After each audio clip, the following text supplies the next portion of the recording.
in the night. Did you hear a bump in the night? In the night.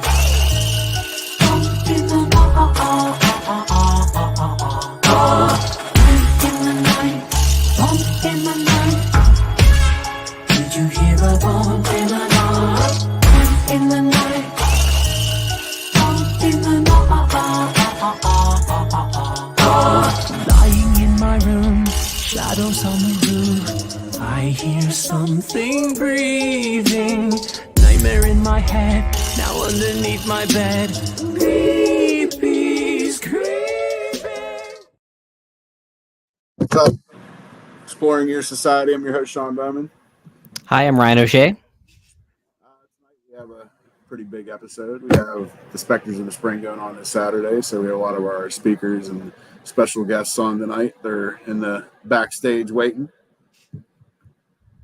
Gonna introduce them one at a time. I'm still trying to get some stuff set up over here too, but I'll let them introduce themselves, tell a little about yourself. We'll start off with Christopher Lee Jansen. What's up, Christopher? Hey, how you doing? Good. How are you? Good. Want to tell us a little bit about yourself? Yeah. Like Sean said, I'm Christopher Jansen. I'm a psychic medium, paranormal investigator, and writer. I'm also the house medium over at the Fairfield County Infirmary in Lancaster, Ohio. For this past weekend at the Appalachian Parathon. I was there this past weekend. Did some Still reading, recovering. Good time there for sure. Absolutely. Next we have Angel. I'm not sure. Vaow. I'm not sure if that's how you say your last name. Angel? Vaow. Vaow? Okay. Yeah. Tell us a little bit about yourself. Sure. I am a spiritual advisor. I'm a psychic medium, paranormal consultant. I'm a writer of over 50. Well, I'm about ready to release my 53rd book. I write nonfiction and fiction. And that's about it. Yeah, I think the first time that we met is we were at Hillview together. We shared a room. Yep. That was pretty cool. Yep. I was happy to meet y'all. Like I said, these introductions I'm just going through real quick, and then we could let the chaos begin. We got the owner of Wildwood Sanitarium, Brooke. Hey, Brooke. Well, you stole my intro, but hey. So yeah, I'm Brooke Przystal, and I'm the owner of the Wildwood Sanitarium. A couple of years now. We just did a public with them a month or two ago. Yeah, that event turned out awesome. Yeah, for sure. What else we got? We got owner of the Bel Air House, Kristin Lee. Hi, everybody. How are you doing? Good. How are you? Good. Thanks. You want to tell a little bit about yourself here, Kristin? Sure. Yeah. My name's Kristin Lee. I own the Bel Air House. My husband and the kids operate it as of now. I have been a psychic medium for over 30 years. I'm now doing my private practice and coming back out on the road.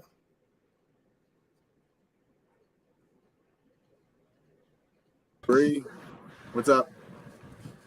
Hey, how are you? Good. How are you doing? Doing all right. Enjoying my hump day. Tell us a little about yourself. Okay, so I do paranormal trip and Brie. I go to historically haunted locations and I highlight and investigate and do a lot of solo with the show Remotely Paranormal, and I'm now the newest member of Old World Paranormal Society.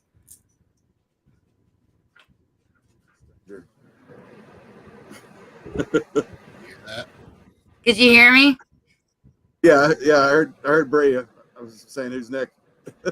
Oh, who am I? I own a flooring company. I don't know how the fuck I got on this thing. I drug him on. He's my better half. So All you people are extremely crazy and whack jobs. No, I'm Nick. I founded Old World Paranormal Society, also Old World Paranormal Podcast.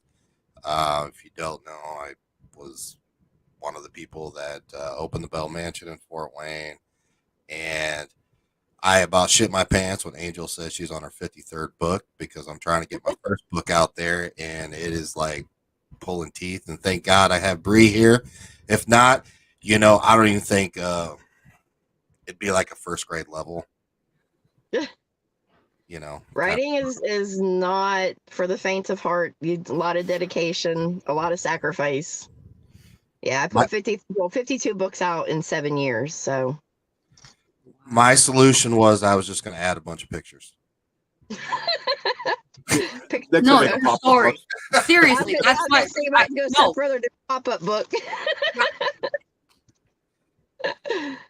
Too funny. Just stick to it. That's my best advice. That's what I tell all new authors. And even if you set a goal for even 500 words a day, eventually those words are going to add up and you're going to have a book. You know what I mean? That's not so overwhelming for a lot. 500 words is nothing. I mean, I struggle with sentences that says the cat is black. So I'm just saying. No, I'm super excited. I've known most of you guys on here. Nice to meet Angel and Christopher, and we look forward to this Saturday for sure. Yeah, I'm excited. We'll also have Ken Azzarello is going to be on at some point. His son's in a baseball game, so he'll join us whenever he's done. Mikey's putting his son to bed, so he'll be on at some point. Jen works till 8:30, so she might stop on later too. I don't know, but I just think Jen's avoiding me.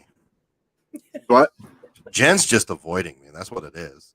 She skipped out on my podcast. She's not. I'm not coming on.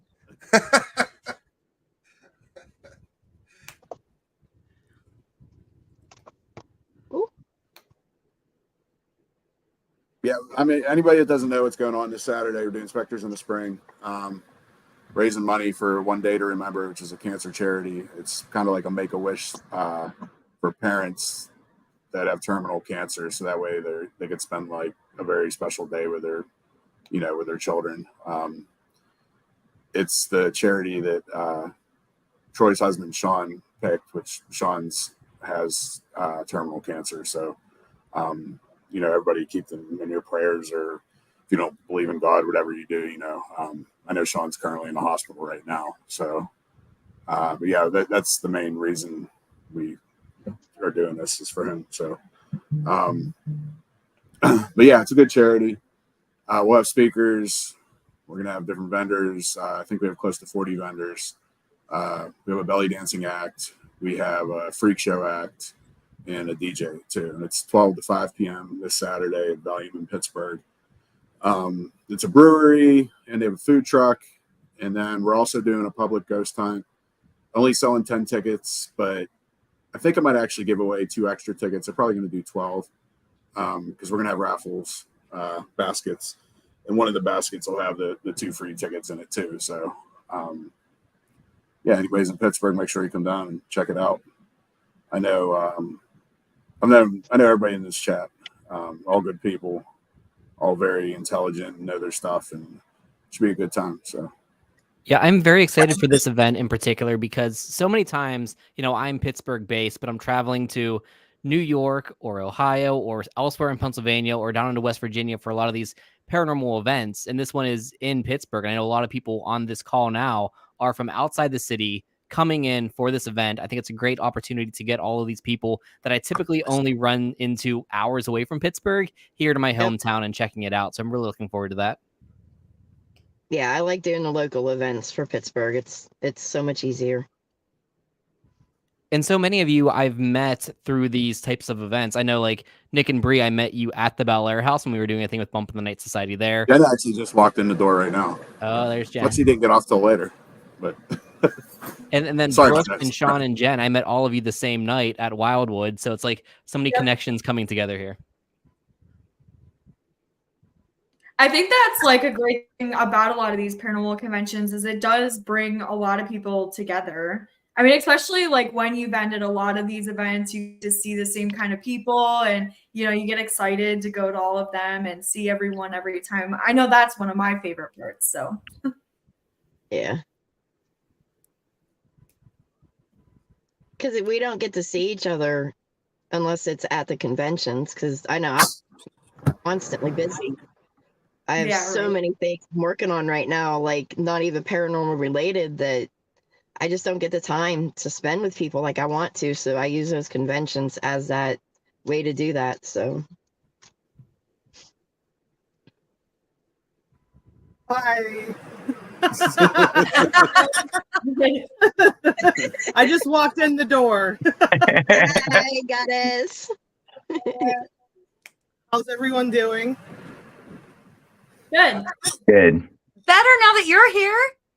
Being totally abused by Sean, just he's been horrible.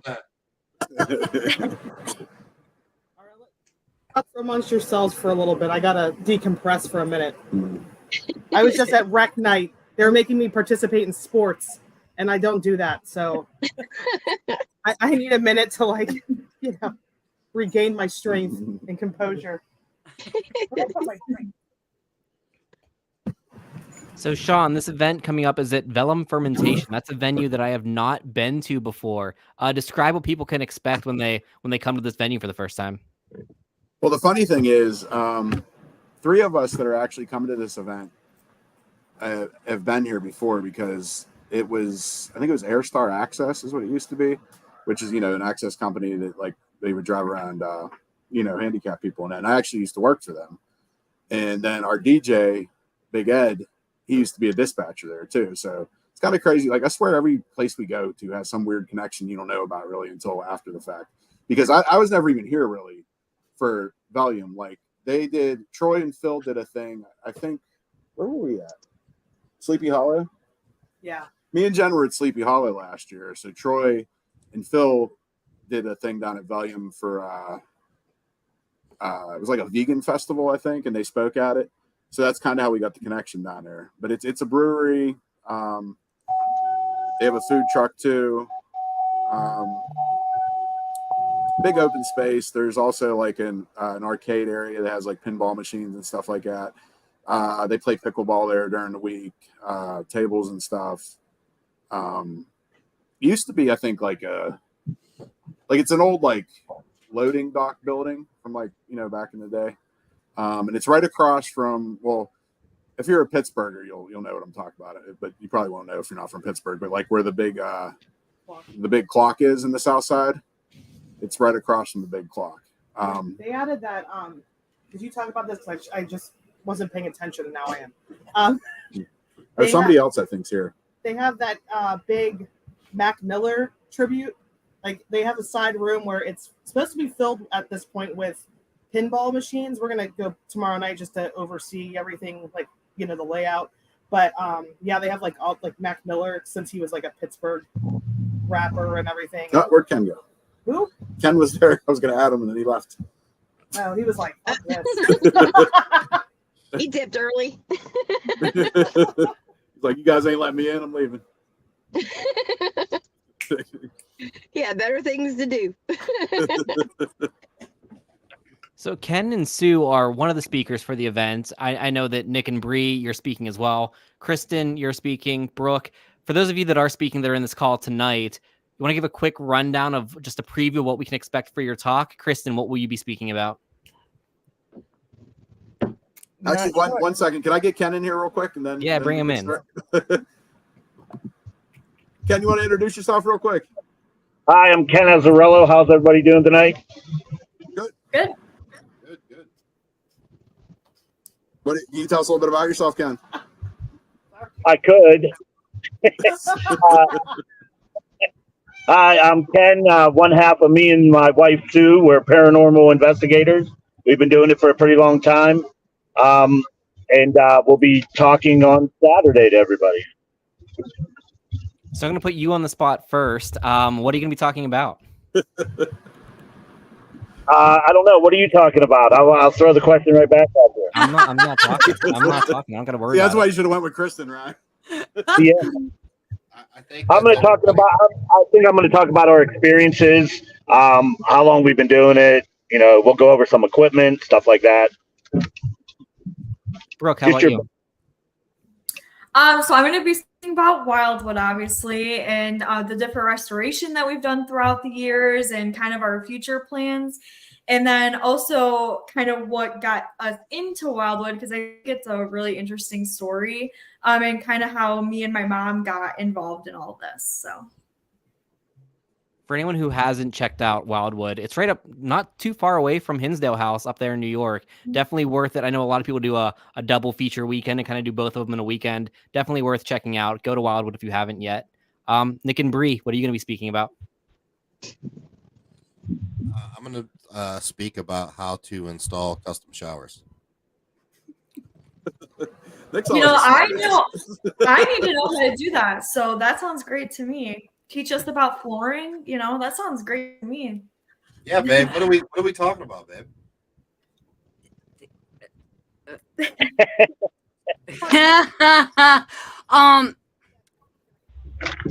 We It will just be a agreed on this. surprise. And my Everyone brain's needs to come like, out and hear what? the talk to be surprised.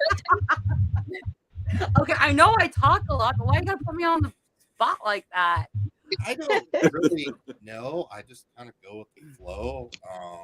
We really want to we want to highlight positivity and talk about helping others. The importance of that. Kristin, do you have any thoughts on what you'll be speaking about at the event? Me? Oh, thanks. Sorry. Yeah. Like, screw you all. You cut me off earlier. I mean, a lot of things, really, just a mixture of paranormal experiences. My latest book, Paranormal Confessions, Bel Air House, metaphysical things, psychic things, just realms of supernatural, mediumship. Just trying to raise the positive vibe and help people. Really, I think that's a good start. So I am like a tangential member of the Bump in the Night Society team. I do a lot of stuff with them, but really this conference is being put on primarily by Sean and Jen and Mikey and the rest of the Bump in the Night Society team. And I know how difficult that is to organize these types of things, to find the venue, lock in the dates, get all the vendors, get the speakers arranged, so many behind the scenes logistics. I know, Brooke, I feel like you've done your own conference before, right? You do the one up in New York. What has the experience of like running a conference been like for you, and what can you talk about that experience? It's definitely a lot of mayhem. So just getting everyone together, preparing, because people don't realize like how much stuff happens really behind the scenes. I mean, you had to plan out every little thing, like even down to like having microphones and enough tables and chairs for everyone, and then getting all the vendors together. Everyone always has their different questions, and so it's always a fun experience, but the end product is always worth it. I mean, it's always a great time. Sean and Jen, are you panicking yet? What mode of stress and panic are you in right now? I run events for my job, so it is what it is. Something's gonna go wrong, but it's gonna be a good time. I already know something's gonna go wrong. Fuck it. We'll make it. It always works. It always works out. Even if something goes wrong, it always works out. So it'll be fine. One thing I want to make sure that vendors and guests and everything, because I know I told people in the vendor thing, but make sure you bring tables and chairs because we're not providing. So that's the main thing I'm concerned about, is not having enough tables and chairs. We got chairs for like the speaker area. There's the Iron City Circus is right by there, and they're gonna borrow like 50 chairs from them, which thank God it's a little bit easier. But yeah, it's gonna be fine though. So speaking of the tables, we went through the speakers already and talked to the organizers with Sean and Jen. Christopher and Angel, you're both going to be tabling at the event, correct? Yes. Yes. What brings you out to the event, Christopher? What are you going to be doing at your table? I'll be offering general tarot guidance readings, mediumship readings, numerology readings, and past life readings. Angel, how about you? I'll be doing tarot or oracle. It's going to be up to them to choose. And then I'm donating some of whatever I bring in back to the cause and everything. That sounds great. Are you going to have your books there for purchase as well? I'll have some of them. It's impossible to keep all 52 in stock every convention. I can't do it. It's too many. I don't know what the hell I was thinking by writing so many, but yeah. So I'll have some there, but not all of them. Christopher, it'll be great to be in the same room with you for once, because just this last weekend at the Blennerhassett Hotel, I know you were away in the speakeasy downstairs away from the conference area, which seemed like a really cool space, but it also meant I didn't get to see you much. It'd be great to have everyone in the same room for this one. It'll be a great energy for sure. We saw him on Friday night. Oh, did you ever? I was watching his karaoke video earlier. Yes, him and Troy. They need to have their own act that travels, and I'll be there. I'm horrified to hear that you're going to have a DJ on Saturday. I am absolutely horrified. Jen, I did notice that one thing was missing from the schedule and agenda there. There was no flute or recorder solo during the event. Can you expect that? I could probably be flutophone. All I know is hot cross buns. I should probably learn another song.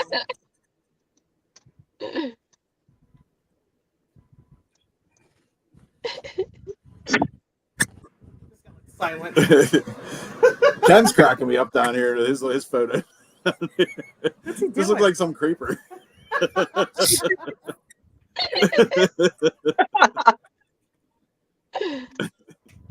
Sean, you don't have to worry. I'm bringing Bella. So I should want to see Uncle Sean. You'll be good. Tell everybody about Bella. It's a Bella doll that me and my wife have from the 80s, and it talks, and it sometimes says stuff that it shouldn't say.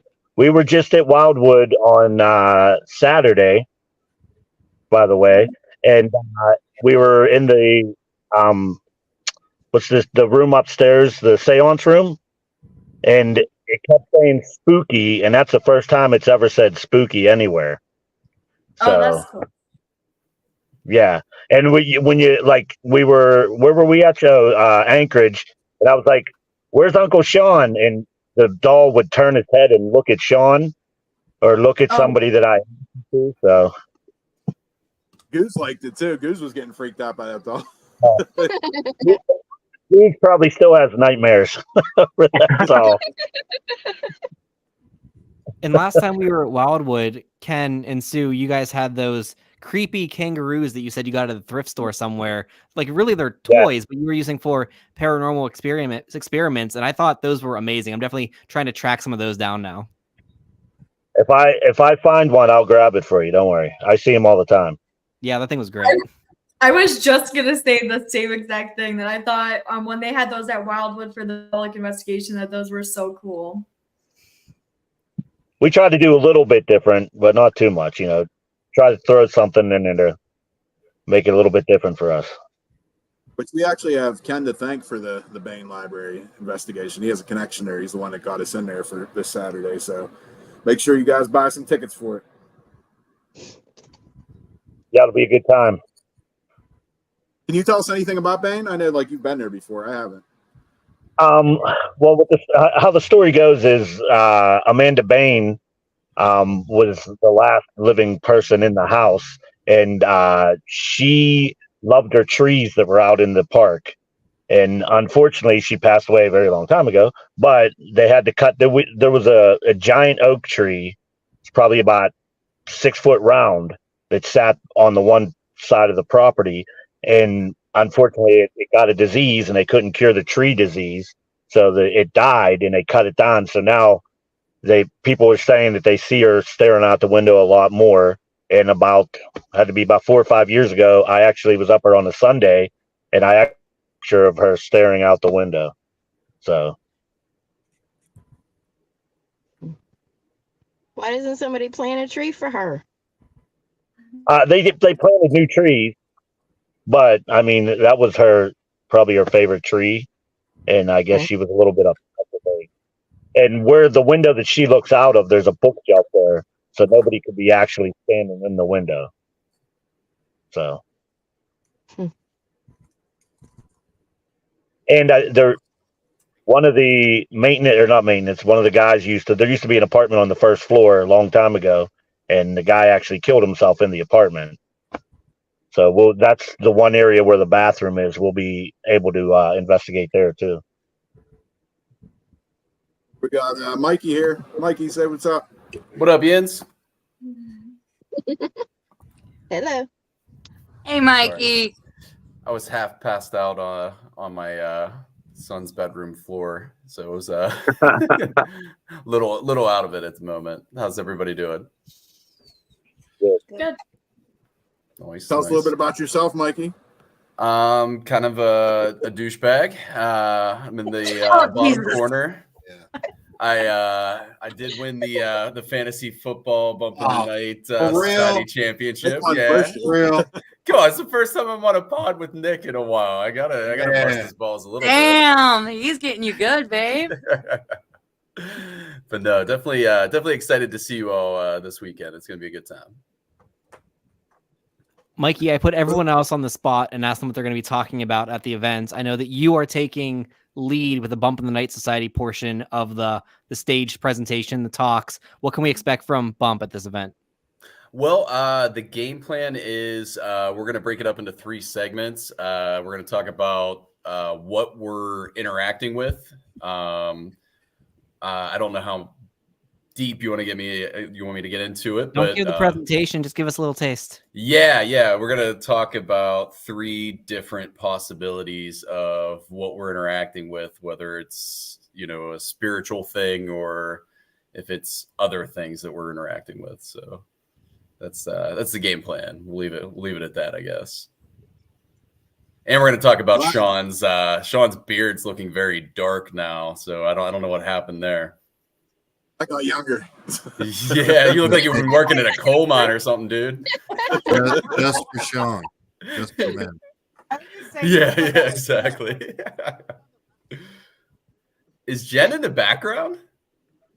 Oh. But yeah, that's the game plan, at least as far as the presentation goes. We'll see how it goes. Brian, if you want to get up here and speak with us too, you're more than welcome to. I know that there's one portion of the talk that Mikey put together that I think I have a lot of thoughts on. So we'll see how it plays out, but I might share some of those. Nice. We'll probably do a little Q&A thing at the end too with everybody from Bump up here. Yeah, I'm good on talking. I tend to talk on Saturday, and that's my talking for the next 2 months. I'm sure Sean will support that. So I just want to say it looks like Ken has an afro. The picture, like a little black background. Yeah, it does. I was going to say something, but See, to me, it's like just a couple of weeks ago when it was the eclipse, I drove up to Cleveland for the eclipse, and he has that like reverse vignette going on. It's giving me eclipse vibes here from Ken. Yeah. I thought it was angelic a little bit, That's the brim on his the baseball game, Ken. Yeah, I'm driving home now, so that's why I figured I'd jump on. You guys win? We did not. It happens. It was our first game.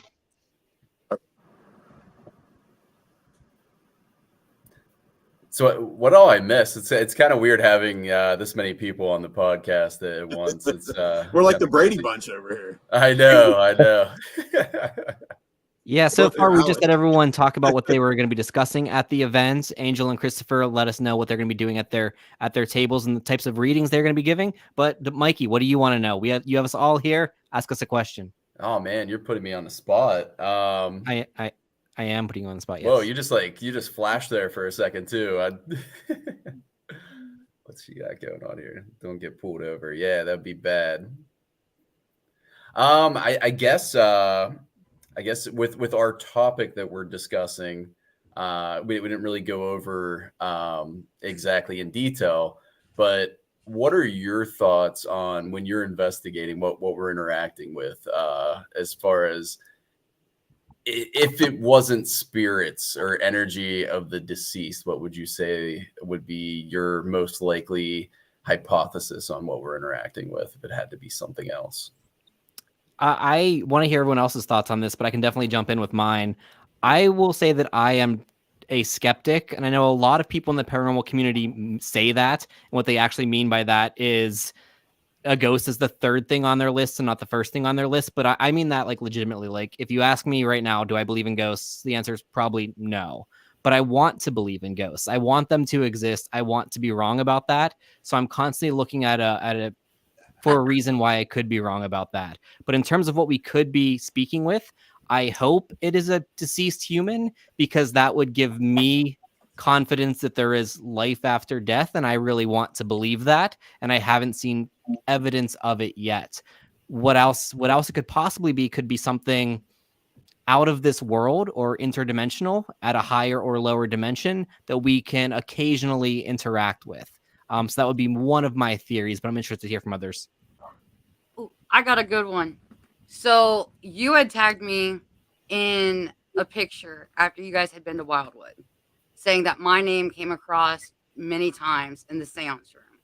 So it got me thinking about how when we're using devices, right? Like I've spent a lot of time in Wildwood. I've spent a lot of time in Hinsdale and a lot of other different locations. What if like it's not so much that the spirits there are calling for me, but like you guys are crossing my path having been there? Like what if I've already been there? Like there's another dimension, like, I mean, my name's not common. If somebody says, oh, we've heard Brie, they're like, yeah, they're calling for you. They knew you were coming, blah, blah, blah. But what if like dimensions are overlapping? And like you're connecting with me in that moment on a different plane. Like it just like thought, like I was talking to Nick about that. I was like, what if like the dimensions overlap? Like what if there's, the possibility of like, a veil, a veil being, the Bible talks about a veil, the veil between the worlds, like we don't know how thin or thick that veil is, where it starts, where it ends, and does it blow open? And so a lot of people look at it as, spirits come through that. But what if there's multi dimensions? And when we're hearing our names, where, or you're hearing a name of somebody, like you're actually communicating with that person, but from another, like a different dimension. Yeah, I think that gets really interesting when you think of the possibility that if that were true, we could be the ghosts. We could be the ghosts in someone else's dimension, coming through a little bit, talking like you just said. You could have been the ghost for me at Wildwood. I think that's a very interesting possibility. And I think it's also interesting that I, who don't claim to have any psychic or mediumship abilities, are just kind of like postulating what I think could be the case. But for the people on this call, and we have a number of them that do have those types of abilities, I think you probably have a lot more confidence or awareness of what your answers could be in this, because you have a source of information or knowledge that I don't. So I'd be interested to hear from some of the others in this call as well that maybe do have a direct connection to their side of what your thoughts are on what that is.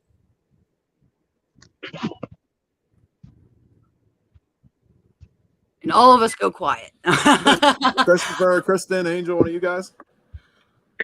All right. Well, when I'm not specifically connecting to the energy of someone deceased, I've found myself connecting to the energies of a place, the energies of the land. And then in some instances, you have a place where something negative happened, inside a town where something negative happened. And let's say there's a railroad that goes through town that brings in its own energy. All these things come together to create this central energy. And to me, that can take on its own form of being, so to speak. It's not necessarily the spirit of the deceased, but it's become something. I've been working on that a lot recently. Can you Yeah, I like sense the that. difference when you feel an energy? Can you sense of whether that is definitely right away a spirit of a deceased person or energy that's attached to a location or a period in time? I am not going to say right away, because to me, right away is instant, and I generally need to pick at it for a bit. I like to dig. It's what I do. I'm able to tell if it's of human, like if it's a human spirit, or if it's just residual energy, or it's just I call them imprints, where something, you know, traumatic or very joyous happened, and I can pick up on that. So I can usually tell pretty quick whether I'm dealing with a spirit, residual, whether it's an imprint or something other. And I haven't, in the 41 years that I've been doing this, I have not ever encountered a demon. I've encountered very surly type ghosts and, you know, not very nice human spirits at all, but I've never encountered a demon or anything like that. So I know pretty much right off the bat what I'm dealing with. So yeah. But I think that's, I mean, my mom taught me from the age of 8 how to figure out what is trying to communicate with me and fill out its energy and figure out what it's from. So, I mean, when you're taught that from the age of 8, it just becomes like second nature after a while, you know? Kristin, are you up for sharing any of your thoughts? Sure, thank you. So I think that for me, it's sometimes like a record of events, kind of like Gettysburg. We know that there's residual energy there. At the Bel Air House, there's residual energy. But when it comes to people and personal readings and cold readings, and what I mean by cold readings, I spent 11 years as Kerrigan on California Psychics, where I would be on a dial system and I would not be able to see the person on the other end of the line. And I wouldn't know their first name if I didn't ask it. And some people would just be like, hi, that's all you get. So I don't use cards. I can, but I don't. I feel like for me, I do believe in the afterlife. I just recently died in July and I came back to life. I had my heart attack. So seeing the other side and being so close to my ancestors and being raised as a psychic by my ancestors and my family, that's, you know, my earthbound family, that some of them are still here. Not a lot of them are. There's a lot. But I feel like most importantly, after so many decades of doing this, I think that, and no disrespect to any spiritual level at all, but I feel like ghosts are here to where higher beings are all the way up here, because that's where I feel like once we excel or we elevate or we enlighten ourselves to higher levels of spirituality as well as metaphysics, I think that we become more known in the spirit realm to different levels, different energies, higher beings, celestial beings. I mean, the Bel Air House. I agree with that. Yeah. Yeah. Yeah, Definitely. for sure. And it's like, you know, if thank you, Angel. So if I was knocking on Angel's front door, she'd be like, oh, it's Kristin Lee, come in. You know what I mean? And that's how it is in the spirit realm. If we are out there more and more, like Christopher and Angel and any other psychic medium, you know, reader that's out there, we're in that metaphysical vibe. We're in that metaphysical cycle. Even paranormal investigators. I mean, you guys are working on the front lines just as well as we are. And we're all in that cycle together. So we're knocking on the spirit's front door. Of course, they're going to let us in because they know who we are. And I feel like that's just really the energy that a lot of us, I mean, I have taken it for granted sometimes. I really have.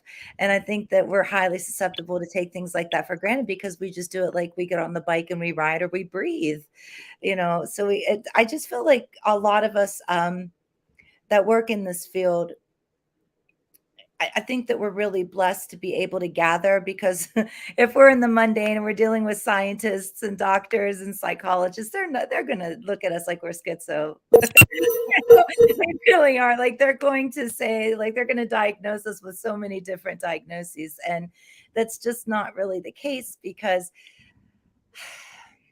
I know that there's a lot of documentaries out there in the paranormal community that are legit. They're truly real. And then there's other ones that are just for fun and entertainment, and that's fine too. But the ones that are out there, that with no doubt at all, something happens in the way that we feel. We can't discount the way that we feel either. We don't need a piece of equipment to tell us how we feel, because if we get cold chills, or if we just know something, the knowing, I mean, there's so much to be said for that. I think that the knowing and that understanding, and then later the rationalization of the knowing and the understanding, is better than a piece of audio equipment that can say, hey, Nick, hi, or hey, Brie, nice hair. Like these things, we get these things all the time. We give each other a paranormal high five, right? But the thing that really gets me is just the profound intensity of like an actual spirit. I have no idea how. I still don't know how. I don't think I'll ever find out how, but physically forming a manifestation in the flesh and knocking on somebody's front door. Like, that happened to me. I mean, there's so many different stories. There's so many different experiences, but thank you. I'm going to shut up. So Brooke, Ken, and Sean and Jen, if you want to jump in on that topic, you're welcome to. But just real quick to build off something that Kristin said there, I'm quite jealous of the connections that many psychics or mediums have with the spirit world and the type of knowledge they can get there. Many times that I'm doing a paranormal investigation and I'm trying so hard to establish a line of communication and using different types of tools to see what they best manifest through or can communicate through, I often feel like I do when I am in a foreign country that doesn't speak English and I don't know the language, and I go to a store and I'm trying to communicate, trying to do a thing, but we're just not speaking the same language. And I really would like to speak that. And I feel that some people, may have that ability to speak that language. And I'm quite jealous of that when that's the case. I got a food for thought on this. Hear me out. I want everybody's take on this. Okay. So everybody has, you have the religious aspect, you have the scientific aspect. We talk about the energy, and we turn into energy and the whole 9 yards. We just don't quite understand what that energy is. Can you get a bit closer to the mic? We can hear you. Just get a little bit more in front of it. Thank you. Is this better? Ryan, would you like me to make love to it? I think Sean might. He's the one that said that first, okay. but then it didn't go through. All right. So I'm going to put a little twist on this with mixing the energy and the God aspect to it. And so when we go out and investigate and we talk to spirits and they talk about how they're trapped or this or that and they need help or, anything along those lines.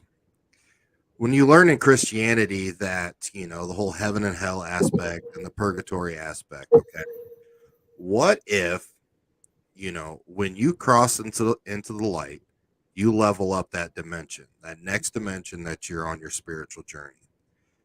But let's say you miss your opportunity or you're stuck here in, let's say, quote unquote, purgatory.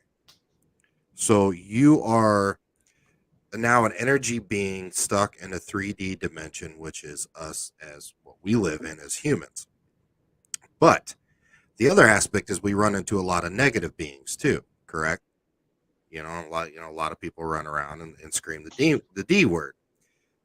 Now, let's say you go to that aspect and you cannot level up to that next dimension. Actually, you go to a place that what they want to say is hell.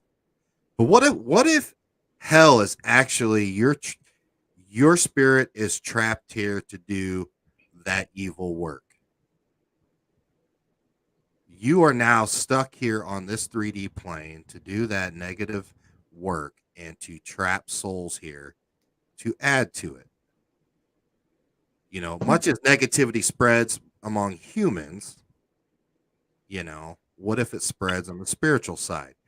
And what they're doing is, trapping souls or creating what's called purgatory. And maybe we need to focus on helping releasing those energy, because the earth needs to release old energy.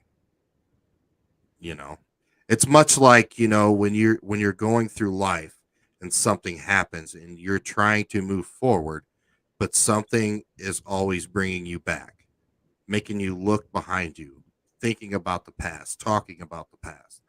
Kind of the same thing. What do you guys think about that?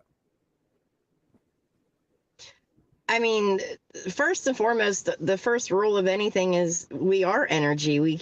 You can't create or destroy energy, so it's got to go somewhere. Our vessels die, but our energy, our essence of who we are has to go somewhere else. And like you said, I do believe it goes to a different, like a higher up dimension. But me personally, I don't believe in heaven and hell and purgatory. I believe that just like we do when we're living, we create our own heaven and hell.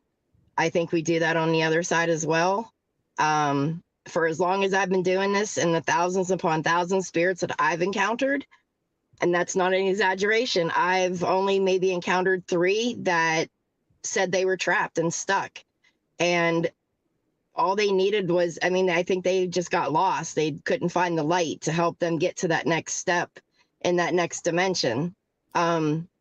So I helped them, guide them with a light to get there, and I was actually thanked for it. But I don't think there's as many trapped and stuck spirits as people make it out to be. I genuinely get people that just don't want to be forgotten, want to be acknowledged, want somebody to talk to, want somebody to be able to hear them. So, they know that they're still relevant. I always tell people there really isn't much difference from how we are here than how we are on the other side. You still have emotions. You still get to missing your loved ones. I've had several say that they miss this person or that person. And so if you're on the other side and you're missing people, there's emotions there somewhere. So, I have a non-religion outlook on it, but I've experienced way too much to have much stock in the religion side of it.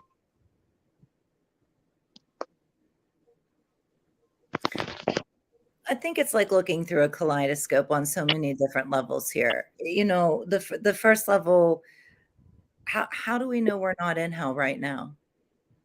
Our world is burning trash dumpster right now. Right. Look at it. We can't even go into the city right now. I just came back from DC. It's a mess. It's not safe. I'm not trying to suggest or fear or anything like that, but our world is a mess. And I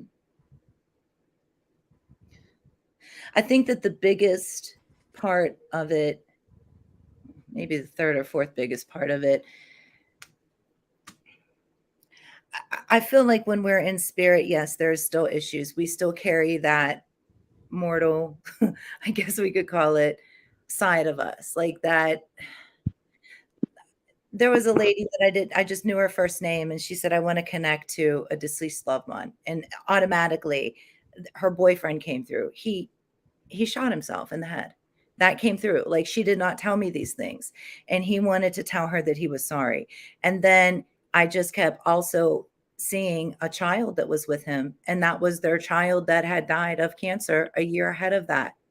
So there truly, and sometimes it's a gift and it's a curse. And I know I can't reverse it. I don't know if Angel or Christopher can reverse it, but I think we can manage it. We can try to control it and have like decompression times, but I don't think it could ever be. I don't know what my life would be like if this wasn't me now, if that makes any sense at all. It's a part of us. It's a part of who we are. It's right. Yeah. And it's difficult because we're taking in a different light too. Like, oh, Kristin Lee, she's psychic. She's oversensitive. She's an empath. She feels too much. Hell yeah, I do. That's what I do. That I didn't ask for it. It is what it is. Kristin Lee's autistic. Well, yeah, I'm that too, you know, but it's not anything different. It's not different than anybody else. But as for religion, as for religion, it's not when, and I don't mean to bring this up again, but this was a major, like, profound experience for me when I came back to my body from being dead. Like, I saw a lady in a babushka, and she had 2 children beside her, and the gypsy wagon wheel was behind her. This was one of my ancestors, and she was speaking to me in our native language. And she didn't call me Kristin. She called me my name, Kristina. And she says, go back, go back. And I know we hear that over and over and over again.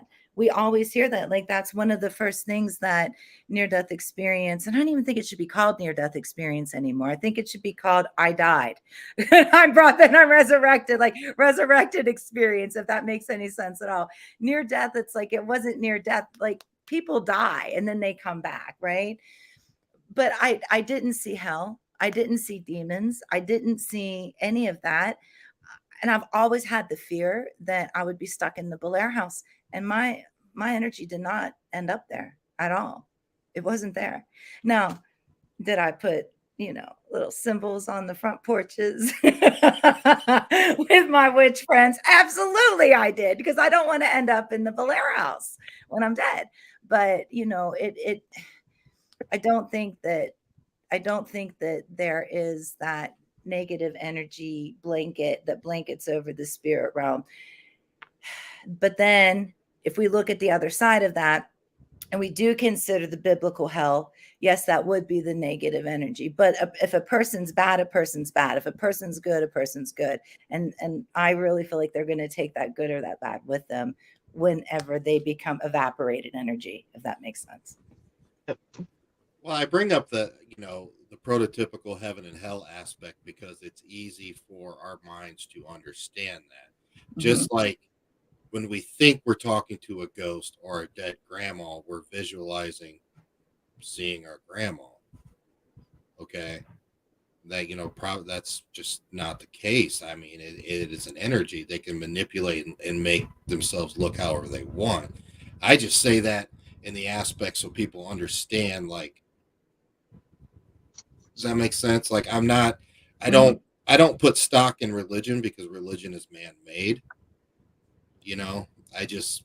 That's why I bring it up that way.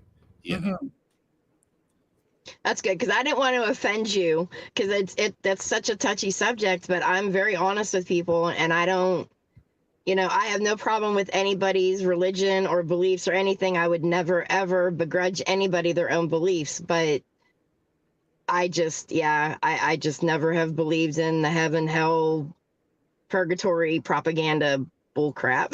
I just haven't. Well, yeah, I mean, that's fear mongering from the church is what. Mm-hmm. Yeah. I mean, yep. It's no different than what the government does. It's don't do this and this is what's going to happen to you. Right. Know? But yep. For me, it's all energy based, and I believe there's multiple dimensions, and you need to level up. You need to not stay on this plane. You need to move on. So I was just curious. We've got a lot of like-minded people here that's been in the field for a long time. So that's an interesting question. So I'm like, let's bring it up. Well, what if it's like I saw Leah her comment about the work and working your way to the D word. What if it is almost like a battle, and it's not really trapping souls, the negative energy, but it's just creating chaos for the living, and that's what they're trying to do, is create chaos. Because then, assuming if we are interacting with the energy of the deceased, if someone is manipulated in life by that chaos, then when they die, would their energy join that negative energy rather than, the, I guess, positive energy, or if there's neutral energy? Maybe in that aspect, instead of trapping souls, it's just trying to manipulate the living to cause chaos in order to gain more energy towards their end on the negative side. Because that eliminates the religious aspect as well. It's just energy versus energy, positive and negative. The yin and the yang. Yeah. The good and the bad. Get that yin yang, baby. The Sean and the Mikey. Yeah, he's definitely that negative energy up there with that freaking dark beard, Viking looking. Till Valhalla, brother.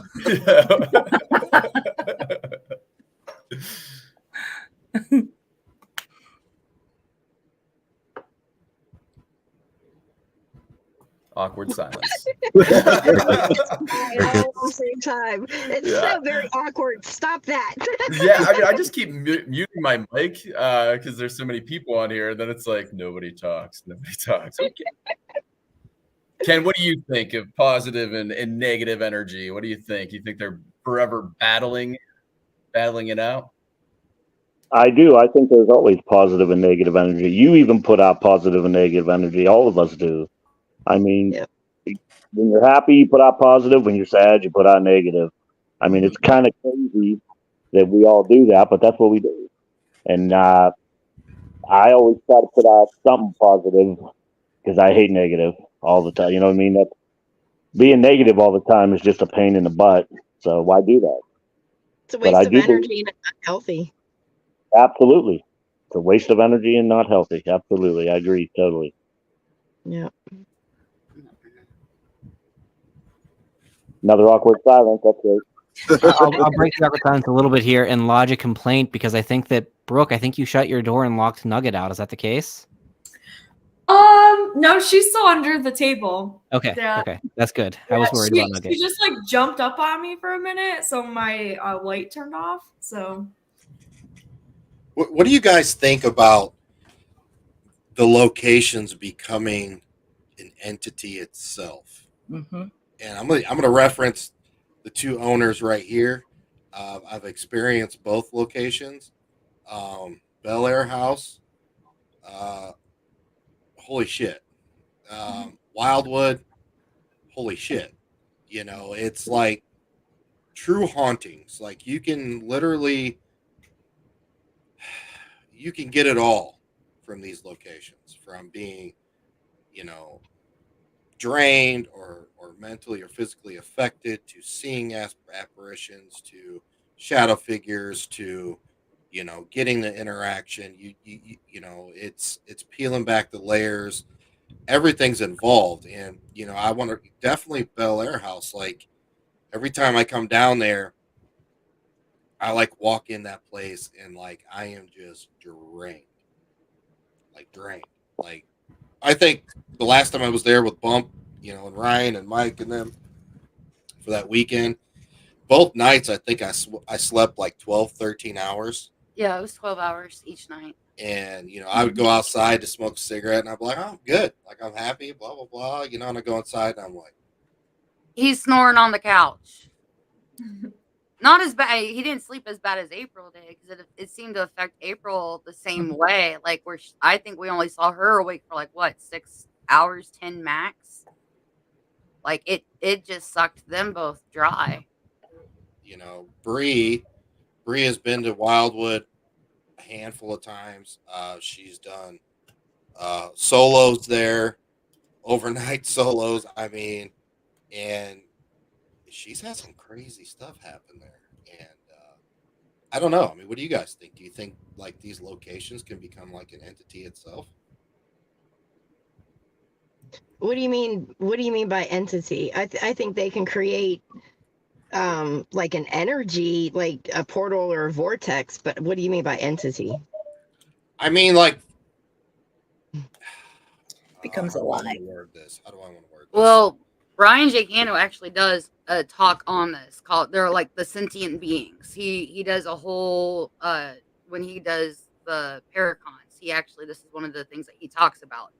And he talks about how buildings draw people to them because they need the energy, they need the attention, and they end up becoming like their own being due to the spirits and due to the people that are coming in, and the building, the location taking on its own personality, taking on how it affects people. I know personally from what I've seen at Bel Air, it definitely is like its own sentient being. It is very much like it. I watched it affect everybody in different forms. Granted, a lot of the bump, I was finally getting a chance to hang out with them, some for the very first time, some I'd seen before. So, but I was still noticing differences, like from the time we first walked in to the moment we left. Like I watched over those 3 days, 2 nights, especially with Nick, I watched transformations. Even I went through it affecting me. My anxiety went through the freaking roof. Um Wildwood, I think you could even classify too. Like it definitely can be its own sentient being with how it's receptive to people. Like if you're not respectful, it treats you like it's like GTFO. You got to be respectful in certain locations.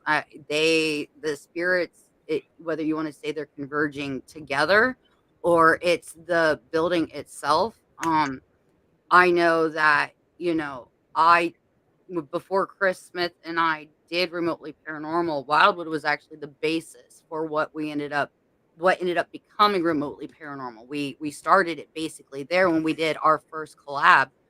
And I wore something completely innocent, nothing ill will intended. I wore a nurse's uniform dating to the 1940s, thinking that it would be an interesting trigger object to see for one of my challenges, like how the spirits would end up reacting to me. I mean, you're either going to get no reaction, you're going to get a positive reaction, or you're going to really piss them off. I pissed them off.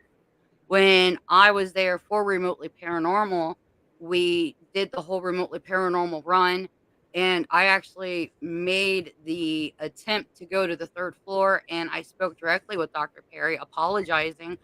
And, now it seems like he's kind of embraced me almost like it's a weird grandfather granddaughter type relationship, and he doesn't like a lot of people. He's very picky. He's very like, I'm busy, come talk to me later. Wildwood was very instrumental, I believe, in developing my mediumship abilities and the relationships that you can end up forming with sentient type locations, when they do take on their own personality. I think is quite interesting, because Wildwood, as much as it can be its own being, I think a lot of it is also the spirits there joining together, working cohesively. Like if they decide they don't like somebody, making life living hell. And if they do like somebody, loving on them, like the nurses are tucking them in, Tommy's playing with you, you're getting the positive reactions, they're making you feel wanted, they're interacting more with you. Bel Air just blows my mind. I've been in one other location that Nick and I both agreed is very much it goes into the Bel Air classification, and that's Broadhead. Broadhead will affect you in different ways on different levels. And, it's not so, you talk to Bill about it, and Bill will tell you, I don't know if it's the kids. I don't know if it's the janitor, if it's the principal. There's a couple other spirits that hang out. They've even got elementals on the property. Is it them? Is it something coming in off the train tracks behind, or is it the building itself? And I have to say that buildings, I believe, can definitely form a personality, having been to all the different locations. And so I'm interested to hear myself what you ladies have to say. Like, do you feel like your locations, is it the spirits coming together, or do you feel that it's like the building itself that has taken on the personality and treats you a certain way or affects you in different ways? Well, I know, like, I'll say Nick's experience at the Bel Air house, I had the same exact experience. So we drove like all the way there, and I slept the entire time. Like I literally just could not investigate. I slept the entire time. And my mom and everyone stayed up and they investigated. But I think for Wildwood, like you said, Brie, it's definitely a mix. I know, like, personally, my family, we treat Wildwood as its own being. I mean, we tell people it's really like a child or a family member to us. We all, you know, nurture it and take care of it and kind of have our own little parts in raising it in a way. We're obviously like super protective of Wildwood, but I definitely think too, it does have its own energy, and you can feel that when you walk in the doors. But it's also the spirits too, like you said. If they don't like someone, they all don't like someone. It's not like it's not a thing where, oh, some will like you, some won't. It's really, they just all won't like you. And I know, like, our spirits are huge on respect. I mean, I from my understanding, obviously it's because of them being doctors and nurses, and they were taking care of patients and all that. So it's just very important to them. And people, like you said, will do little things and they don't even realize that it's disrespectful to them. And then they all kind of gang up and they're like, oh yeah, we don't like you. Or what will happen is you'll have nothing at all happen. Because we get that sometimes in the book, and then we'll kind of think to ourselves, oh, like, what did the group do that might have made them upset? And then we'll look and there'll be like cigarette butts all over the front porch or beer in the recycling, like stuff like that. And we're like, well, obviously that's why. I mean, they treated people with alcohol addiction. Why, you know, why are they going to talk to you? Why are they going to interact with you? So I definitely believe, yeah, Wildwood is a good mix.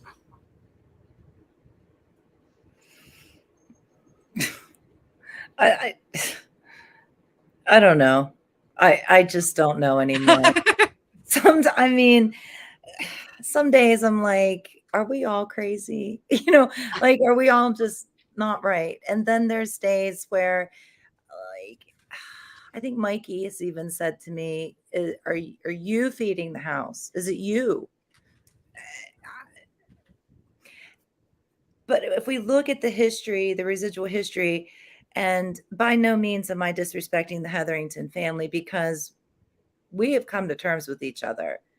The Hetheringtons, and believe it or not, most of the entities in that house have my back and they protect me 1,000%. And that's not a delusion. Like, I've seen people come up at me. I've watched people try to do very awful things, and they don't get far with that. Whether they've been in the house or they haven't been in the house. But some days, and it's normally like from August until January, it feels like Little Shop of Horrors. Like, feed me Seymour, feed me all night long. It's like the entities need that energy of human beings in order to gain their strength and deplete humans, hence the sleeping. And like, your batteries are dead. And literally your batteries and your cameras die a lot too. I've watched teams and documentation or documentaries, television networks walk into the house, and I'd say, back up your footage. Pichet, they say, pichet. And they get back to wherever they're going, and they're like, we've lost all of our footage. We have to come back. Back up your footage. I mean, I've seen it happen so many times, but it's really hard to say what the definitive answer is to that. It truly is. Now, when you say sentient, are you speaking like clairsentient, like that type of a sentient energy, or what do you mean by that? Me? Okay. Like, do you feel like with it being a sentient being, like, do you feel like it's taking on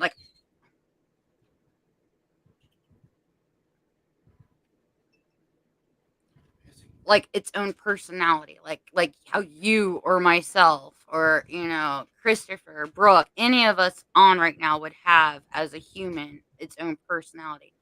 Like, I agree with you that it loves to feed. We were there in November. You know, we had a Friendsgiving, and we were in, when you go up the hallway, you go up the stairs, we were in the very last hallway right there where it dead ends. He's out snoring, and we had REM pods set up. I watched that REM pod die, get sucked. It went off. and then it didn't go off, and I watched the red light go off. Like it sucked the battery dry. And then I watched them continue to play with that REM pod for a good half hour with the dead battery, making it go off. It did it again the next morning. It did it again the second night. I'll be honest, I'm fascinated with Bel Air. I love it. I think I've never seen, besides Broadhead, I haven't seen another location like, because it does seem to have like its own personality. Like if it likes you, it interacts. Like it seems, you know, like the night when you were there and Sean Austin was there, we were having amazing interaction, you know, with seeing a woman. And we sacrificed Mikey. You sacrificed Sean? What? I said we sacrificed Mikey that night. Yeah, that got interesting. Oh, Beetlejuice thing and all that. Yeah, that was wild. I was trying to think back to my times in the Bel Air house to see if I was overly tired or not. And I do remember the one time we were in the attic, Nick and Brie, when we first met. Yeah. I had randomly crawled off into that cubby hole and I slept back there for a while. I don't know if the rest of the people that were on the investigation knew that, but I fell asleep back in that cubby hole and was sleeping that's back why there. you were up there so long. Yeah. I wondered what happened to you. But what makes you guys think it's a structure in a building and not the energy and spirits within it? Because without the energy and spirits within that building, it's just a building. Do you know what I mean? Like I understand what you're saying. I don't know if I agree with a building having a personality, so to speak, but I think the energies and the spirits within that dwell within the location gives it that personality, not the other way around. Well, the location itself, I mean, what you're saying. Kristin knows the history more than I do, but I know whether there's Indian burial caves and the ley lines. And Kristin, you want to explain everything that's going on with the property? So there's definitely Shawnee and Iroquois, and well, Bel Air was Cherokee, First Peoples nations. Then the Underground Railroad, the Alex Hetherington was committed to a lunatic asylum. The Hetherington family was extremely eccentric. They've had a lot of deaths in their family, suicides and murders. The constellations in the night sky is, you could see part of the Milky Way from behind the Bel Air house. And the Native Americans had their ceremonies there. The French and Indian War, the coal mine fires under the house. I know I'm forgetting some other things. Like, I'm not really pretending. I've truly walked away from the Bel Air house. Like, I put in a good solid 19 years of my life. And I feel like I've wasted 19 years of my life, truthfully. I could have been doing other things. But, you know, it really, I feel like it takes a toll on you, and it feeds off of grief. Let's say example, Emily Davis. People are always like, you always hear paranormal investigators say, don't be scared because it feeds off of fear. That house does not feed off of fear. It feeds off of grief. It will implant, like when Paranormal Quest was there and there was a guest that they had there years ago. The boy had drove by his dog's grave, and clearly through the SB7, or maybe it was a Hack Shack back then, I can't remember, but it said his dog's name, and it put all of these different types of sadness inside of his mind to where he became so sad and lots of grief. And he ended up going to sleep too, because it's not so much fear. It's a lot of grief that the house weighs on you that way. You know, there's just so many different layers to that house. Calling it the house, like saying that house, I mean, that's what we see. That's what we know is the Bel Air house. So we could call it that, like as a visual. But whatever it truly could be labeled as, I'm not really sure. I really don't know. Yes, as mundane as it sounds to call it a house, that's fine, because we can all understand that. But in the spirit realm, I wonder what they call it. I really do. I mean, we've got the ley lines, we've got the portals. It doesn't stop. And it's very, very overwhelming at times. And sometimes, I mean, when you go in there, you've got to go in like He-Man or Joan of Arc. You can't go in there with any emotion at all. Like, there were nights that I would be on my way to check in a team, and I would listen to off the wall stuff. That's how I became a Juice WRLD fan, because I never listened to Juice WRLD before, and the beats were so cool. You know what I mean? It was so happy. And going into a situation like that, you have to listen to, like, you have to lift the vibe. There would be nights I'd be going home and I'd be listening to show tunes like Mary Poppins or you know, things like that, just to kind of balance that. What the fuck just happened here? You know, because I've watched teams come in, best of friends, like high school friends, grade school friends, and the third year that they're coming back, they don't even talk to each other. They hate each other. Like, these are the things that happen there, and it's not because of human nature. It's because of what's happening in the house, in the realms of the energy that is within it, and how it's affecting us, not only spiritually, but physiologically and emotionally. That's the best answers I have for that. Well, see, I mean, I can think of two other properties that are similar in that aspect. The one's Hinsdale House, which they say, you know, the house is possessed, like they did an exorcism on the actual house. There was all sorts of history going on there before. Like, some of the rumors were there was, I think, like stagecoach murders and stuff, and somebody drowned in the pond. But there was all sorts of Native American stuff that was going on before that too. And another one is Monroe House. Native Americans were massacred, and Dan's uncovered 5 burial mounds so far on his 11 acres. And Monroe House is similar to that too, as well. Yeah, they found bones in the pond, several. They've discovered things in the walls down in the basement. That place, that's like my second home. I've been there. I've lost count. I spend days there. It's not just 1 or 2 nights. I spend like weeks at a time there. And I've never experienced any place like Hinsdale. Not one. And it's got everything. I mean, it's not just about the ghosts. I mean, the lights in the woods that you see dancing around, and I saw my first shapeshifter in those woods. I mean, the lights in the skies, and we had these twirly, I don't even know what the hell they were, these worm looking things that were coming down from the sky that we were getting on the camera from outside. I mean, the shit was nuts. And that was my first trip there that we captured that. So that place, that's always going to be my go-to for if you want to experience anything supernatural, paranormal. Hinsdale is it. I mean, it's amazing. Well, that's like how Kristin was talking about how people were arguing in that. I know after we went to Hinsdale, our whole group got into a big argument. Oh, really? Yeah, and I had panic attacks 2 nights in a row after. Like, yeah, there's just some type of energy in that place that, I don't know, isn't good.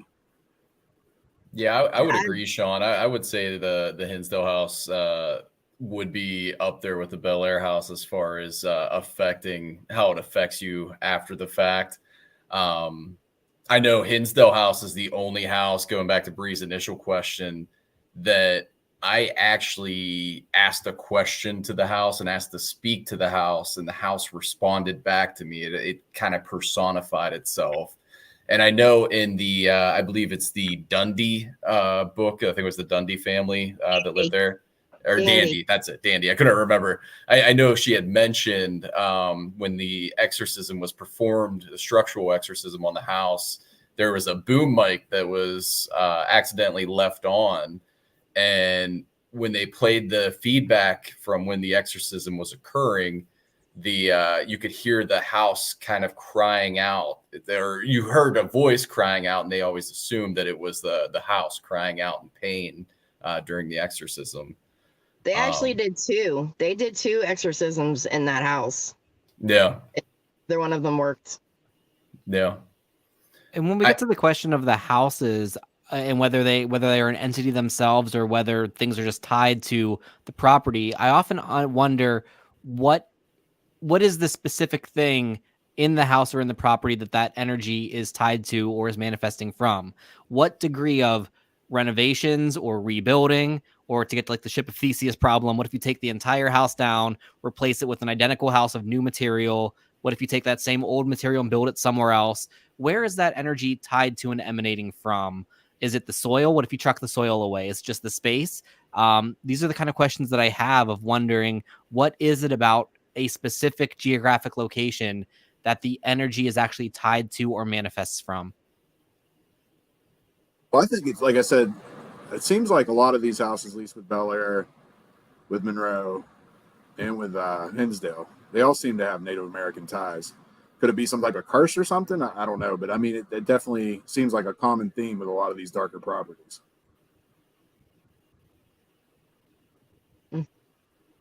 Yeah, Wildwood obviously on the reservation and stuff too, but I definitely have noticed like a lot of haunted locations have some kind of tie with Native Americans too, just in general.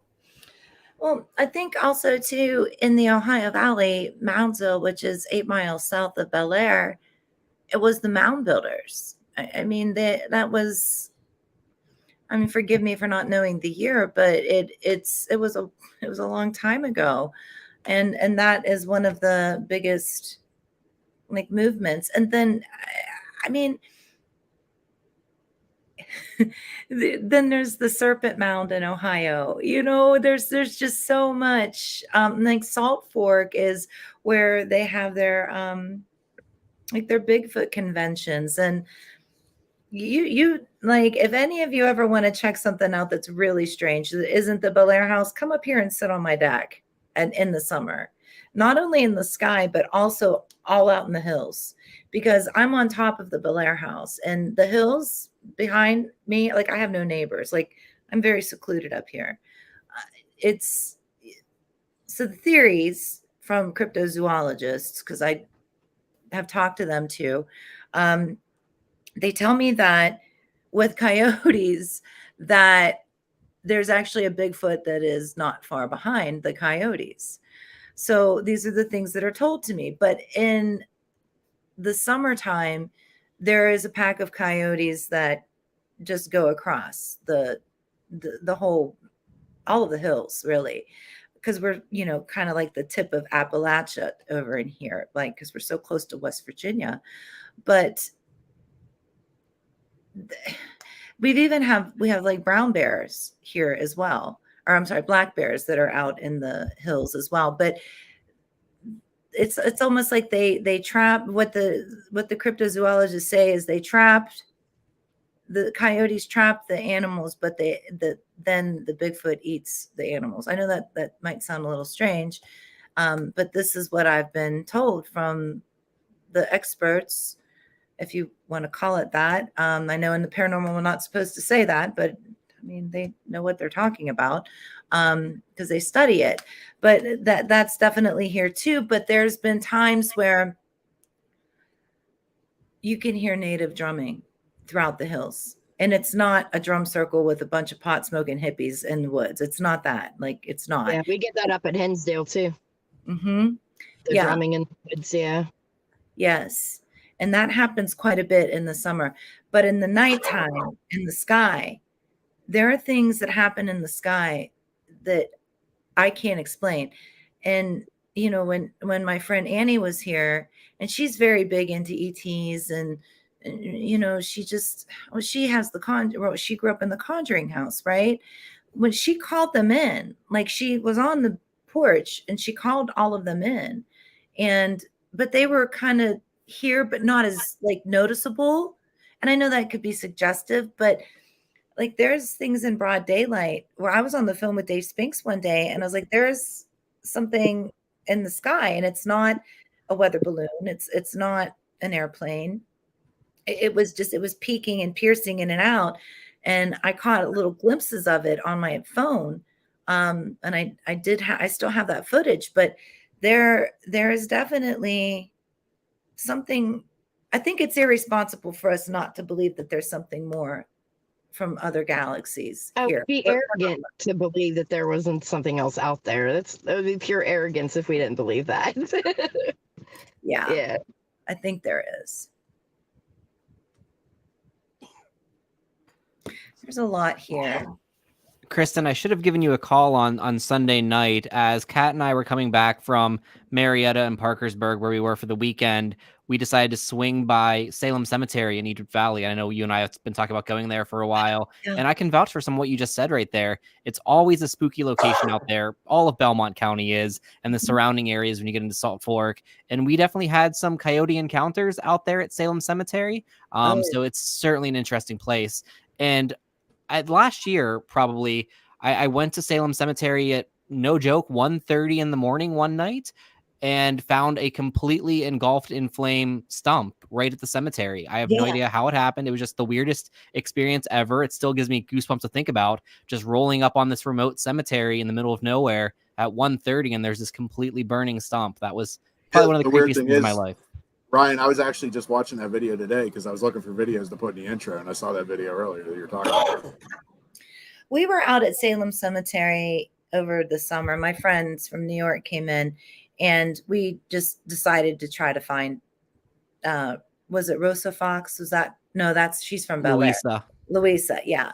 We were trying to find her. Well, we were trying to find the old graveyard, and then just, it's been so long. It's probably been since my kids were small that we were actually out there and found it. But when we left, it started to get dark. And when we left, there were people in pickup trucks, but they were putting on capes and going into the woods. And I was like, yeah, let's go. let's not stick around. Let's hope that we can find our way out of here. But there were like bones on the road, like just pure white bones. Like that's a very creepy place to be. Christopher, I know your thoughts were asked for in the comments. Anything to add to anything that's been said? I saw that. No, I'm just sitting here and listening because this whole conversation is pretty much exactly where I started to go earlier when I talked about 2, 3, 4 multiple things coming together to create something new. When I started to mention that earlier, we took a shift toward residual energy, which isn't where I was going at all. So I've just sat here and listened to it kind of cycle back around toward where I was going earlier. So, no, like I said, what we're talking about right now has been a very big part of the work I've been doing for a while now. Angel, I got a question. Because you have a lot of experience with Hinsdale. I kind of feel the same way personally with the Bel Air house. I always feel in a couple of the documentaries I've made, including the one that I'm working on right now, where I'm going to a location that's completely irrelevant to the Bel Air house, but I'll have things that come up that I kind of lean towards thinking that they are from the Bel Air house. For example, I get EVPs all the time saying, look up, in the same voice. And I know when Sean and our group were there the first time, there was an incident where a person may have possibly had an oppression or possession, and he kept telling everybody to look up and kept saying he saw Emily Davis, crawling around on the ceiling and all this other stuff. So every time I hear something that says look up, I always think back to the Bel Air house. And in the documentary I'm working on, when I talk about that during the evidence reveal, I mention Emily Davis and say this just reminds me of the Bel Air house, and then a loud bang happens in the house during the interview. And it always seems like something happens at a location and it just kind of draws me back to an experience from the Bel Air house or some kind of tie to the Bel Air house. Do you ever have that happen during other investigations where you're investigating somewhere else or doing a reading somewhere else and something from the Hinsdale house comes through to you, or something that reminds you of the Hinsdale house? I've actually been on at other locations and had some of the spirits that I communicate with at Hinsdale come to me through the spirit boxes at different locations. and announce themselves. And what you're talking about, yeah, there's been quite a few times that's happened. There is a certain scent that, for whatever reason, when I'm at the Hinsdale house, catches me. It's so strong that it's undeniable. And there's only been one other person who's been able to smell it. And I don't ever say what it is because I don't want to influence people to say, well, I can smell that too, you know? So I always keep that to myself. One other person has smelled it. But I've been at different locations and have smelled that. But my impression was, I think sometimes the spirits that we encounter at all these locations, and I've been to over 300 different locations, I think some of the spirits kind of just, they take a liking to me and they kind of just stick around and they let me know if they're at other places. You know, they announce themselves. So I do get that with 2 spirits from Hinsdale. And then always, it's usually right before I'm ready to go back to Hinsdale, so like they know. There's actually a team up there last year at Hinsdale, and they took a video of this and sent it to me, and posted it on my page because they were blown away. But they were going to be at the Hinsdale 2 days before I was about to arrive for my visit there. And they know that one of the spirits that I have a very good relationship with, his name's Elijah. Him and his sister came to me the first night that I was there. And we actually did some research after our investigation and found out there was an Elijah and Abigail Landon that died not too far from the Hinsdale house. So how that all correlated was just amazing. But Gracie and them were up there 2 days before I was about to be there. And they started asking questions with the spirit box. And my name came through there. And it said, she's coming back. And then the next day they did a session with the dowsing rods and did this little trick that when they got to the letter of the person that they were looking forward to seeing, they were to cross the, you know, the dowsing rods. And don't you know, they spelled out my name. That's wild. So I think spirits, when we develop a very secure relationship with them, I think sometimes they travel with us to other locations. And I think that's what kind of is that draw for me for the Hinsdale, because no other spirits really do that. It's only the ones from there that do that to me. Yeah. So, Do you think they're actually traveling with you, or do you think they have like an omnipotent I don't know, essence to them where they're able to still be at the Hinsdale house but also be with you at the same time? Like, do you think it's like part of their energy follows you, or do you feel that it's both? Because I can tell when certain spirits are traveling with me. I have 3 spirits that have been with me, one since 2006, one since 2011, and one since 2021. The first 2, the ones that have been with me the longest, I know when they're with me, and I know when they're traveling with me. The third one, he's become very, very strong, and he lets not just me know when he's around, but other people. He manipulates equipment, my playlist, cars. Like, he'll turn on the high beams when we're driving the car and we're not even touching the, like, he's very strong, but he lets me know when he's with me. But also I do believe that we leave these imprints throughout our lives when we're living, and those, I call them little markers. And I think that when we go over to the other side, those markers act like little, you know, trails for us to go back to if we want to, you know, experience some place that we might have liked, or I think those little markers allows them to be in several places at once. I mean, they're pure energy. It's not like they're confined to a body anymore. They can do whatever they want. So I think it's both. I think they travel with me sometimes, and I think they kind of pick up that I'm investigating, and they just, you know, kind of want to let me know they're here. Well, I certainly hope Emily Davis is not following me around, but that's that always seems to be the thing that comes up at other locations. So hopefully, Tony Caruso. What makes it so bad if she is? I don't know, because there's always the regular Emily, the little girl Emily, and then there's a lot of people refer to it as the dark Emily.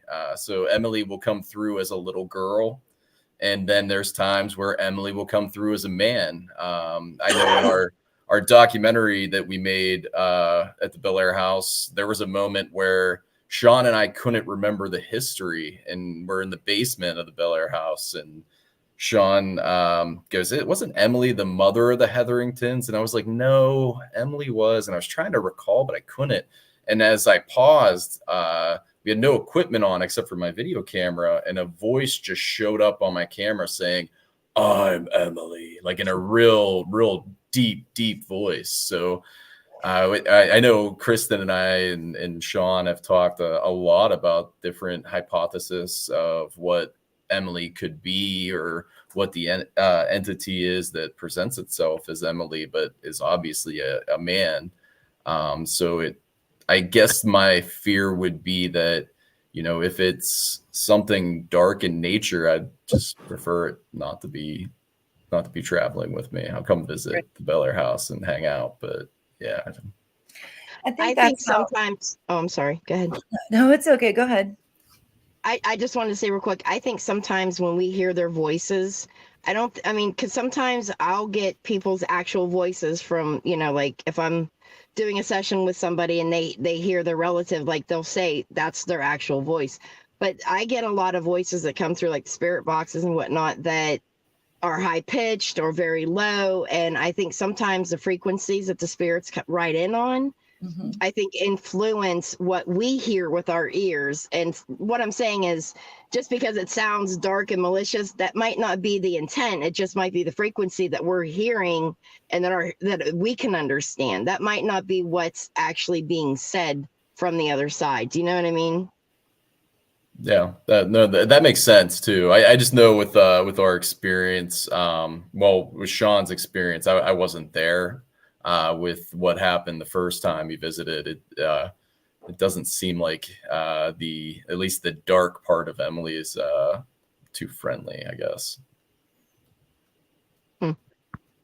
Since the guy saw him crawling on the walls, it just doesn't seem like someone I'd want hanging out with me. But see, stuff like that don't bother me. I don't know. I don't automatically assume that it's negative or malicious because of a voice or because they're crawling on the ceiling or anything like that. But again, I've been seeing a lot of shit since I was 8 years old. So really not much scares me or throws me off anymore. So, I mean, I could get why that would throw a lot of people off, but yeah. I think it's not that it's crawling on the ceiling, but more that it kind of, assuming that was the energy that took over that gentleman, it kind of took over him. It wasn't,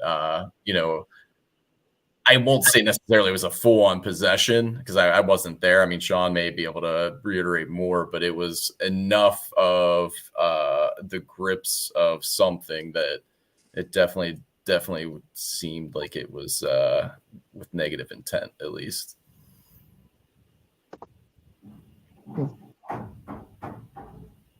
That's my cat messing around. That's not it. That's not Emily Davis coming to hang out with us. You know, as for spirit travel, we did a major experiment in Bel Air, and I think that's how the YouTube My Haunted Village derived. I went to many different places in Bel Air to see if Edwin, Lai, Jacob would leave the Bel Air house and, you know, go through the coal mine portals and speak to us in different locations, like the 1890 building, Gula's restaurant, what is now known as the Ross House. Back then it was the Escape Zone. And I think that's how the Escape Zone became the Ross House, because of the whole entire Does Spirit Travel experiment. And Ryan actually did the very tail end of the documentary that we had done with the Ross House and the Bel Air house, seeing if Edwin did come through. And it was very successful. Edwin did come through at the Bel Air house and the Ross house, but it was within minutes of each other. So he did show up there, and he showed up, you know, for both. And we were able to get it all on film, which just validated it. Yeah, it Yeah. was a lot of fun. It was, and it was so validating. But the first time that Edwin came through to me was in the 1890 building. I think it was like episode 2, season 1 of My Haunted Village. And he said, Kristin. And I was like, Kristin, who is this? And he's like, Ed. And I was like, no way, this is crazy. And then and then I realized, like, man, he just followed me here. But did he really follow me there, or did he just show up? You know, because he Right. knew. I mean, think about it. I mean, this is just throwing this out there.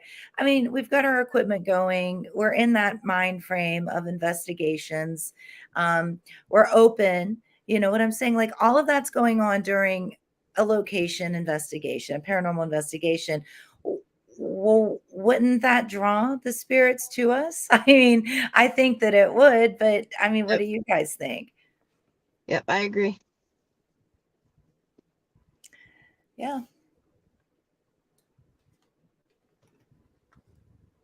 Yeah, that experiment you're referencing, Kristin, that was my first time ever in the Ross house. We were there with Paracurious, Clayton, and Bailey doing the investigation. I was with Clayton in the Ross house. Kat was with me there doing the filming work. And you were with Bailey, I believe, in the Bel Air house, communicating simultaneously. And like you said, there was evidence that Edwin could have came through in both locations, which is very interesting to me. And I'm happy to be a part of that experiment. Yeah, that was a lot of fun. I'm happy you were part of it too. We ended up getting a lot of really great footage from that. Shout out to the Paracurious group too, because they honestly got the craziest evidence I've ever seen at Wildwood. Well, one of it, they were in that front room. If you've been to Wildwood, you know the front room with the mirror that happened on Paranormal Lockdown and all that. So they came in. I think she was doing like a Estes method kind of thing. She had a recorder. He sat on the floor and was there for a while. And all of a sudden, you see the mirror just like come flying at her and the lamp. And that mirror was there for like 6 years. I still cannot believe that. And we were at like a convention or something when that happened. And that still blows my mind all the time. I can't believe that happened. Those two are paranormal, like ghost magnets, if there is such a thing. Yeah. Like they are, they're spooky.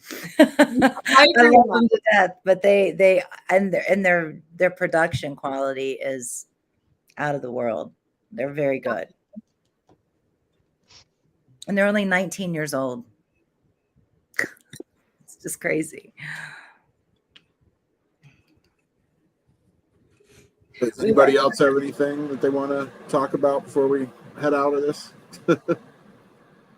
Well, just talking with spirits moving back and forth. I am good friends with a location owner, and I'm not going to say who they are or what the location is because they tend to be a little bit private with their research.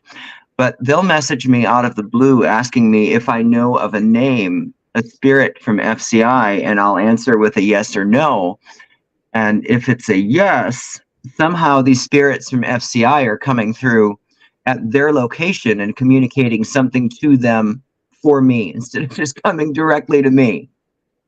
Still haven't figured that one out yet, but yeah, that happens a lot. I get a lot of teams that'll call me and say, and they've even like had backup questions because they'll hear my name come through and they'll say, well, which angel?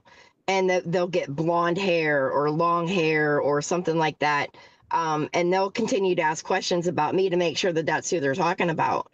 But this has happened like all over the country. I've had teams call me and my name's being called out simply because I know the people that are at that location.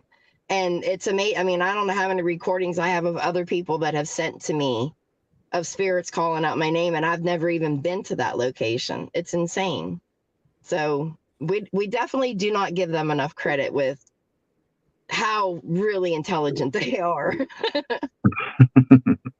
Ken, I don't know if you're going to know what I'm referencing here, but just this past weekend when your team was, I don't know if you were in Wildwood or Hinsdale for this particular investigation, but it was when we were doing our live from the Blennerhassett Hotel. You were also live. I think it was at Wildwood at that point.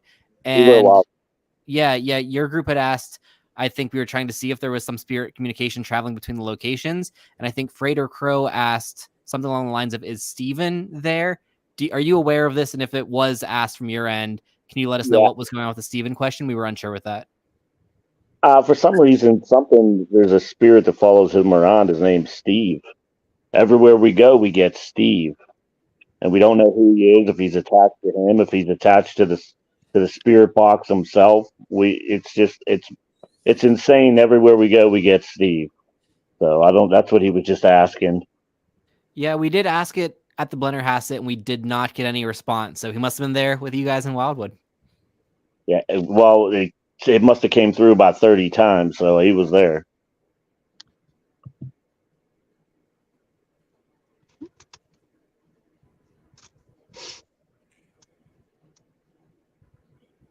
I want to go around and kind of do a little outro thing. So if anybody has any last thoughts, I'll just say your name, say whatever you want to say, then I'm going to take you out of the chat and move on to the next person until we're all gone. Make sure everybody's there this Saturday, Specters in the Spring. Glad everybody was here watching. So we'll start with Ken, I guess. Hey, make sure everybody comes out to the event on Saturday. We're going to have a good time. Like John said, we do have a location that we are going to be investigating, so make sure you sign up for that, and we'll catch you guys later. Thank you for having me. Thanks, Ken. Nick, you want to go? Yeah, man, I appreciate it. It's good meeting some of you guys tonight I haven't met. I look forward to the event Saturday. Have a good time, and I don't know. That's about it. I'll see y'all Saturday. Hit me up Friday about Permanis, Nick. I'm looking forward to it. All right, man. Peace. See you. Angel, you want to go ahead? Sure. It's good to see y'all, and I'm looking forward to meeting you guys that I haven't met in person yet. And yeah, I think we're going to have a great time on Saturday. Come on, see you Saturday. Brooke? Yeah, thank you for having me on, and it was a great, discussion, and I loved all the topics. I love spirit, talking about everyone's theories and all that. But yeah, this weekend's gonna be really great. Make sure you stop out at all the tables, all the awesome vendors, and just come hang out with us. Kristin? Well, thanks for putting all of this together, and I love your rad video. I thought the music was totally cool. But we'll see you on Saturday, and I'll have books, and I'll have my topic down a little bit better and a little bit more conformed. But I'll also be doing readings and Reiki. My friend Jen, another Jen, is going to be coming with me, so that'll be fun. But I look forward to meeting everybody that I haven't met yet, and I'll see you guys on Saturday. Safe travels.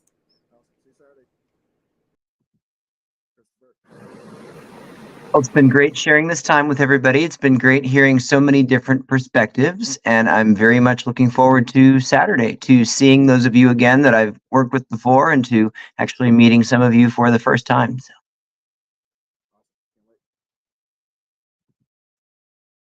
All right, gentlemen.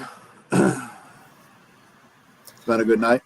So one thing I want to point out is here, we had a lot of people on this podcast, with like nine different squares, some of them with multiple people, but we still had to limit it down, right? There are so many good vendors and speakers coming up on Saturday that we could have included in this, that I wish we would have.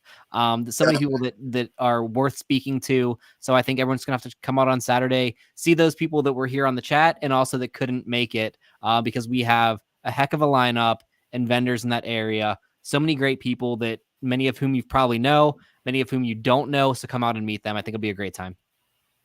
Yeah, that's kind of why I left the box open, because I was originally going to bring on some extra people, but I just didn't know with so many people as it was, and trying to remove somebody and then put somebody else in and remove and put them out. I decided against it. Yeah, logistically, it was that just easier. means we need a round 2 at some point. Yeah, for sure. Yeah. All right, guys. I'll see you guys Saturday. Have a good night. All right. Have a good one, guys. Thanks for watching. And don't forget, you can find us here and here and hit. Don't forget, everybody needs a little bump in the night.